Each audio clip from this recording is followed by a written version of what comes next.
కాకరకాయ రెసిపీ చేసుకుందాము. దీనికి కావాల్సినవి కాకరకాయలు తరిగి పెట్టుకోవాలి, టమాటో, గరం మసాలా, తర్వాత కొద్దిగా చింతపండు, బెల్లము, ధనియాల పొడి, కారము, అల్లం వెల్లుల్లి పేస్టు, పసుపు, కొద్దిగా కొబ్బరి తీసుకోవాలండి. కుక్కర్ పెట్టుకోవాలి. కుక్కర్లో ఆయిల్ పోసుకున్న తర్వాత ఆయిల్ వేడెక్కిన తర్వాత అందులో ఆవాలు, జీలకర్ర, కొద్దిగా మినపప్పాలు వేసుకొని ఫ్రై అయిన తర్వాత అందులో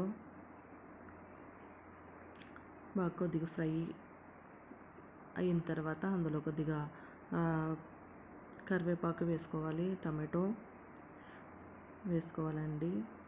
టమాటో వేసిన తర్వాత అల్లం వెల్లుల్లి పేస్ట్, కొద్దిగా పసుపు, ధనియాల పౌడరు, కారము, సాల్ట్, కొబ్బరి, గరం మసాలా వేసుకొని చింతపండు, బెల్లము వేసుకోవాలండి. వేసుకొని బాగా కలుపుకోవాలి. బాగా కలిపిన తర్వాత అందులో కాకరకాయలు వేసుకోవాలి, తరిగినవి వేసుకొని బాగా కలుపుకోవాలి.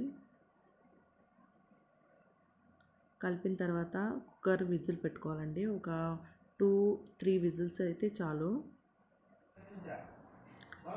మనకు కావాల్సిన రెసిపీ రెడీ.